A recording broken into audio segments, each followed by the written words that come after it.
Right before the founding and establishment of NASA, there was a significant historical event that holds the key to understanding the reason behind their lies and the signing of the UN Treaty on Antarctica. But before looking at this event, it is necessary to examine the theory of the Big Bang, and any historical reference to such a phenomena before the theory was established in 1929 by Edwin Hubble, who was influenced by the work of Albert Einstein and Georges Lemay.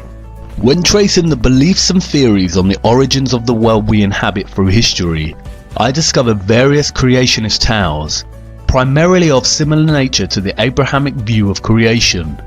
I also encountered various works of philosophers and scientists such as Aristotle, Immanuel Kant, Johannes Kepler and Isaac Newton that proposed a theory of the infinite nature of the universe.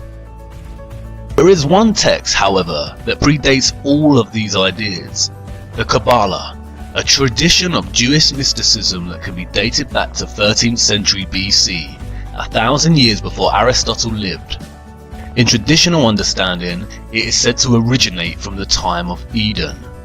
The Kabbalah's account of the origin of the earth and universe is a complex one, but the summary of its vision can be understood through its concept of Ein Sof, which translates to unending or infinity. The Kabbalah lays out its origin story as such. In the beginning, the Ein Sof withdrew into itself, creating an empty space or vacuum, within which the forces of Din began to take on an independent life. The contraction of the Ein Sof thus resulted in a purging of the harsh dross, which contained all elements of potential evil from the being of God. The empty space thus contained the forces of Din and a remnant, the Reshimu, or impression of the divine light. At this point, the Ein Sof emanated a ray, which is represented in the first letter of the Tetragrammaton. This ray worked to organize the opposing forces that now filled this space. The opposing forces were together in a vessel no bigger than a tiny spark. This ray caused the shattering of the vessel and formed the planets and brought into manifestation the primordial man.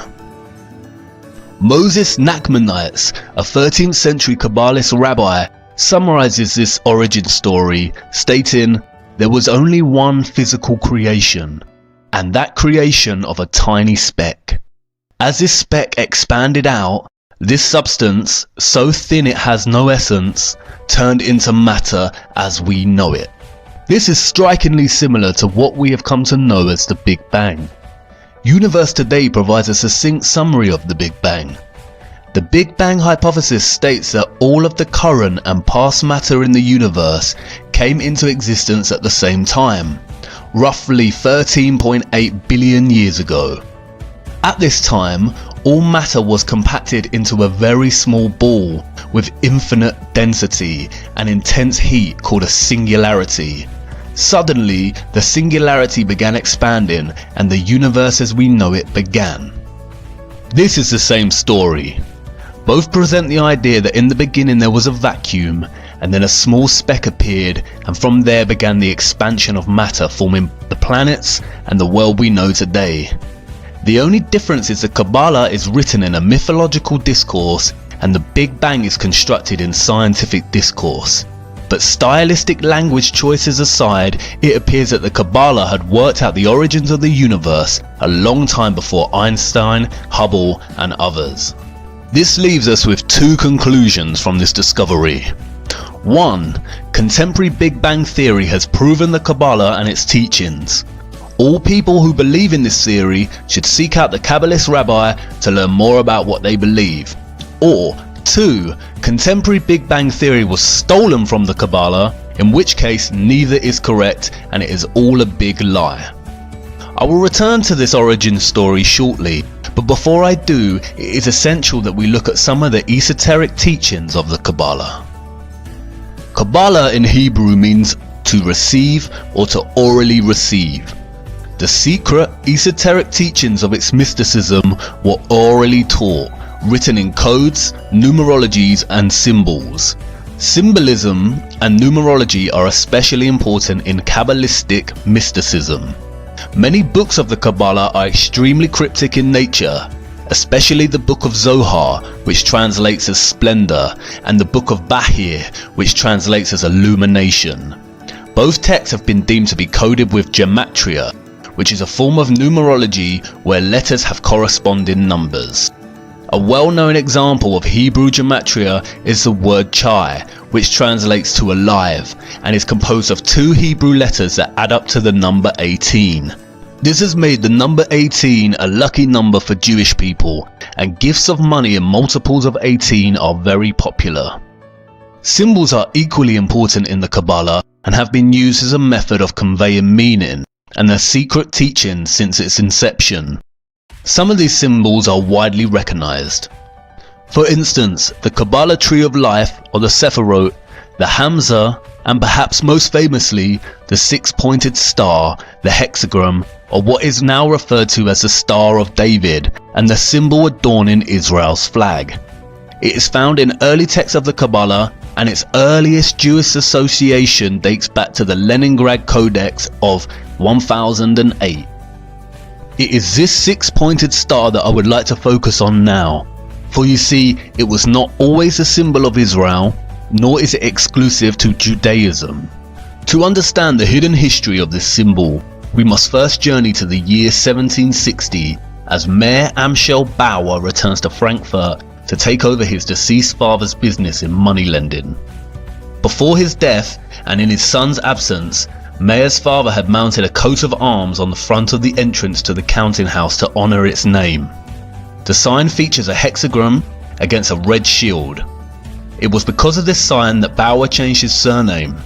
Rot is German for red and Schild is German for sign, so he took the name and became known as Mayer Amschel Rothschild. As Mayer's business began to thrive due to his discovery of loaning money to governments rather than individuals, he enlisted Adam Weishaupt to create the Order of the Illuminati, which was completed and established on May 1st of 1776. Soon after, Weishaupt merged the secret doctrines of the Illuminati with the Continental Order of Freemasons, which was founded in 1717 and largely peaceful until this merge. He then went on to establish the famous Freemason lodges of the Grand Orient to be the Illuminati headquarters. In establishing this order, Weishaupt recruited 2,000 followers, including the most intellectual men in the arts, education, science, finance and industry. They were given the following instructions in order to gain control. Number 1. Use money and sex bribes to obtain control of men in high positions. Number 2. Colleges and universities were to cultivate students possessing exceptional abilities and train them specifically in internationalism. Number 3. All influential people were to be used as agents and placed behind the scenes of all governments as experts and specialists. Number 4. To obtain absolute control of the press. The drive for control and power soon began. Sending literature to Paris to provoke the stirrings of the French Revolution, Adam Weishaupt's courier was struck by lightning, revealing the text contained inside which outlined plans to provoke such a revolution. The Bavarian authorities seized the text and the government published the details of their doctrines in a text titled The Original Writings of the Order and Sect of the Illuminati. Unfortunately, Europe did not heed their warning and the French Revolution took place, which made the Rothschilds a lot of money due to the laws that limited Roman Church taxes. In 1798, John Robinson, one of the leading intellectuals of his time and professor at Edinburgh University, published a book, Proofs of a Conspiracy Against Religions and Governments of Europe, carried on in the secret meetings of Freemasons, Illuminati and secret societies. Again, no one heeded Robinson's warning. In 1812, Mayer Rothschild died and laid out specific laws for the House of Rothschild, which are 1. Only males will enter the business, 2. Intermarry to preserve fortune, and 3. The eldest son of the eldest son is to become the head of the family. After his death, Mayer's children left Frankfurt and established banks in all major European cities. Nathan Rothschild moved to London at 21, where he established a banking house. During the Napoleonic Wars, the 5 Rothschild brothers worked to provide gold to both Wellington's army through Nathan in England and Napoleon's army through Jacob in France, thus establishing a formula they would retain until the present day. Exactly this: fund both sides of each war and become rich in the process and aftermath. The Napoleonic War forced Britain and many other countries in Europe to borrow vast sums from the Rothschild Bank, with interest rates they would never ever be able to pay back. Furthermore, they manipulated the stock market. During the war, speculators would watch the value of Nathan Rothschild's British war bonds in an attempt to guess who would win the war.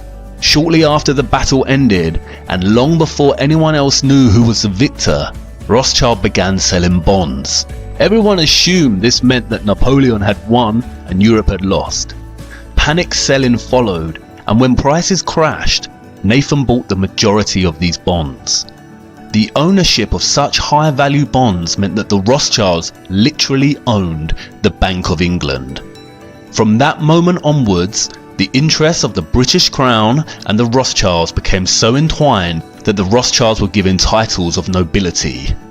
Nathan famously said, "I cared not what puppet is placed upon the throne of England to rule the empire on which the sun never sets. The man who controls Britain's money supply controls the British Empire, and I control the British money supply." The Rothschilds used their control of the Bank of England to replace the method of shipping gold from country to country, and instead used their European banking network to establish a system of paper debits and credits, the same system we use today. At the end of this period, the Rothschild family controlled half the wealth of the entire world. During the 19th century, the Rothschilds took control over the financial operations of the Catholic Church worldwide and began setting up their banks in the United States. They also began to gain control in other areas of industry.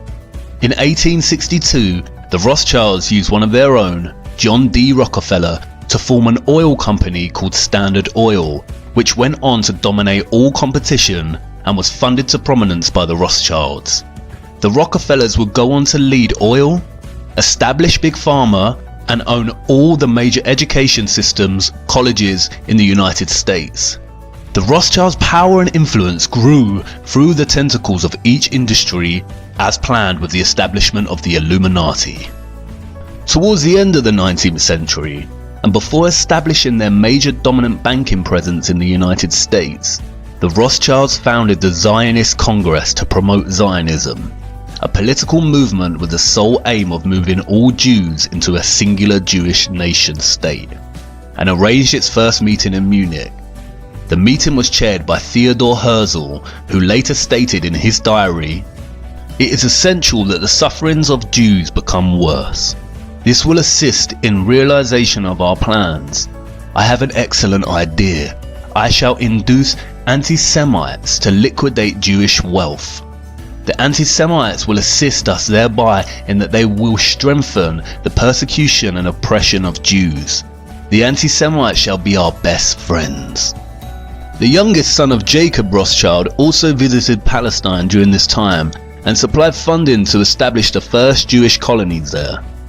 The Rothschild plan to establish Israel and its own Rothschild-owned country was underway, but it would not be until many years later that that plan came to fruition. Notice the hexagram on the flags at the Zionist Congress.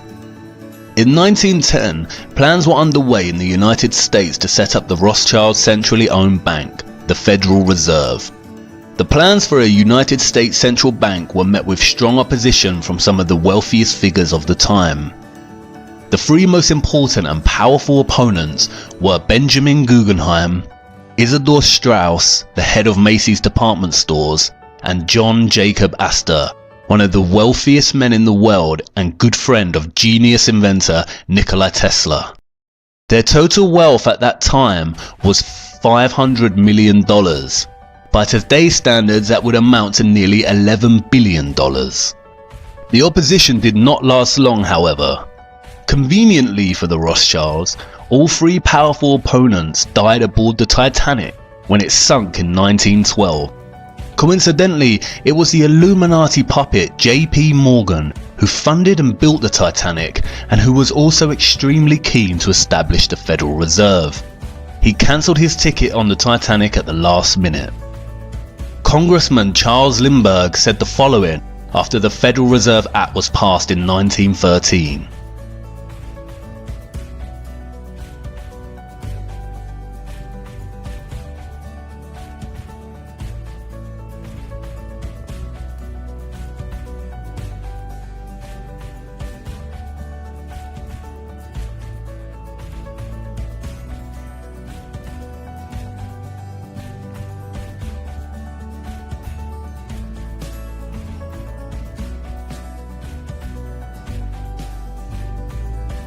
The last part of this statement is especially important.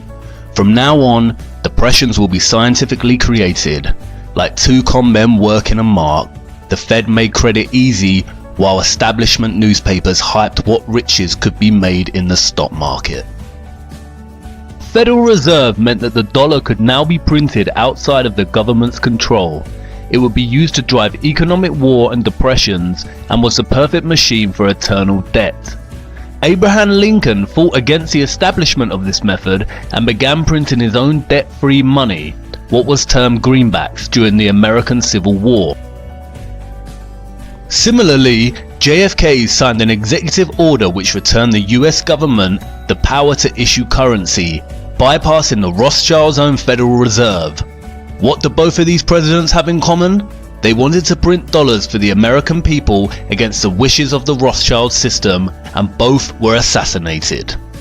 During World War I, we see the same Rothschild war formula play out. The German Rothschild loaned money to the German government, the British Rothschild loaned money to the British government, and the French Rothschild loaned money to the French government. During the war, and while Britain is considering Germany's offer of armistice, Louis Brandeis, the elected leader of the Executive Committee for Zionist Affairs, sends a Zionist delegate from America to Britain, with the promise to bring America on the side of the British, provided the British agree to give the land of Palestine to the Rothschilds. The Rothschilds had interest in the Far East, and having their own governed state meant that they could own their own military, which they could use on any aggressor who stood in the way of those interests. In light of this, the British Foreign Secretary, Arthur James Balfour, drafted a letter which became known as the Balfour Declaration, to none other than dear Lord Rothschild. It states that the British government would do all it can to help establish Palestine a national home for the Jewish people. In 1919, the Paris Peace Conference was held to discuss reparations that the Germans needed to pay to the victors of the war. The host of the conference was Baron Edmund de Rothschild. A delegation of 117 Zionists headed up by Bernard Baruch brought up the subject of Palestine. The Germans felt betrayed as the nation had always had good relations towards Jews. The conference was also used by the Rothschilds to float the idea of setting up a world government called the League of Nations. Bernard Baruch then went on to found the Council on Foreign Relations in the US. The first objective of the Council on Foreign Relations was to gain control of the press. This task was given to none other than John D. Rockefeller, who set up many national magazines such as Life and Time magazine. With the Rothschilds' power presence now firmly established in the US, they soon began preparations for World War II. At the same time, Adolf Hitler, the Chancellor of Germany, was driving Jews out of governmental positions. A Rothschild puppet, Samuel Untermyer, the head of American delegation and blackmailer of President Roosevelt, called for all Americans to destroy German-made products, and thus began a large propaganda campaign. Once the effects of this boycott began to be felt in Germany, the Germans, who had demonstrated no violence towards the Jews up to this point, simply began boycotting Jewish stores in the same way the Jews had done to stores selling German products in America. This is the same year that President Roosevelt ordered the Illuminati eye to be placed upon all new dollar bills, along with the Latin phrase Novus Ordo Seclorum, which means a new order of the ages. 1 year later, Swiss banking secrecy laws were reformed, and it became an imprisonable offence for any bank employee to violate bank secrecy. This is all in preparation to cover the trace of the Rothschilds as they fund both sides of the war. You see, the Rothschild-controlled US company IG Farben would go on to arm Germany in the war and produce Zyklon B, the lethal gas used in the concentration camps. The Rothschilds also financed American IBM, which provided the supply machines to the Nazis to produce the punch cards to help organize and manage initial identification and expulsion of Jews, the confiscation of their property, and their eventual extermination. Interestingly, during this time, Prescott Bush, the father of President George Herbert Walker Bush, had his company seized under the Trade-in with the Enemy Act.